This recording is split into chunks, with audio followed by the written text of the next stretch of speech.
Pat Fenlon says the destination of the Air League title is still in Shelbourne's own hands, despite last night's defeat to closest rivals Derry City at the Brandywell. The Candy Stripes now trail leaders by just 3 points heading into the closing stretch of the season. It really was make or break time for Derry City's title ambitions at the Brandywell. Stephen Kenny knew that defeat would all but end his side's chances, as it would have seen them slip 9 points behind Shels with games running out. And the visitors made the brighter start, with the game's first chance falling to Jason Byrne.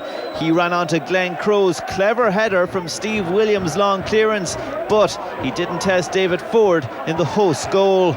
That sparked Derry into life. Barry Malloy recovered possession from a Shels clearance near his own halfway line.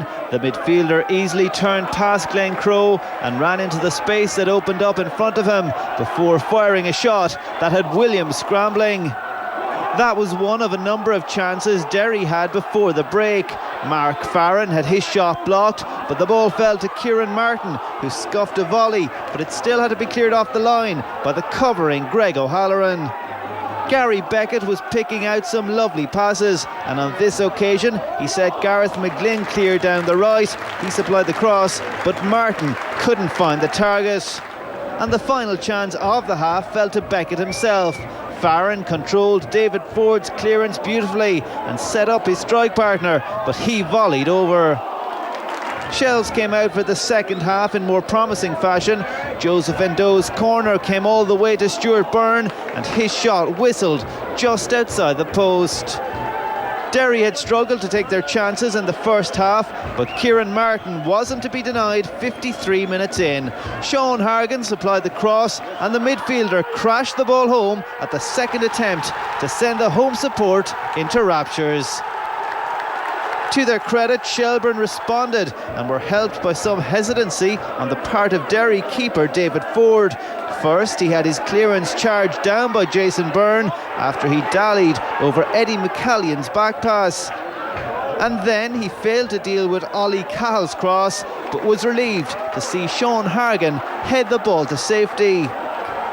But with 26 minutes left to play, Derry as good as wrapped up the points.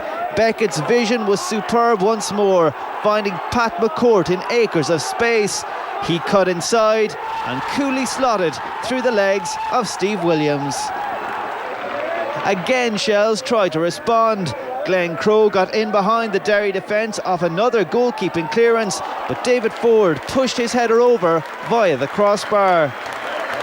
Pat Fenlon had brought Gary O'Neill off the bench as the league leaders went in search of a goal to get them back into the game. He played Glenn Crow through, but the shot was fired over. Derry were determined to keep a clean sheet, and when David Ford punched away weakly and Stuart Byrne returned the ball goalwards, Gareth McGlynn was on hand to head the ball off the line. The final whistle prompted scenes of wild celebration among the home players and supporters as Derry blew the title race wide open. Well, it was a great night for us, really. The players did really well. Kept going for 90 minutes. Played very well in the first half, just couldn't get the break for the goal. We got the break early second half, and we got the vital second, and we kept going, I think that maybe with the reaction at the end, maybe Derry think it's over, and they've won it tonight, but I still think there's a lot of football to be played. I said before, whether we won, lost or drew, that there'll be a lot of points dropped still after, because we've got hard games and they've got tough games as well. Oh, massive result, as I say, I think we deserved the result, I think 2-0 was a fair result. Thought the lads gave it all. We talked about it before the game, about giving it our all, and obviously about being there, because to be honest, we couldn't afford to lose a game, and I think the lads showed that tonight by the result, and I think, as I say, I think we deserved the result. All to play for. Now, Sunderland defender Kenny Cunningham has been sidelined by injury.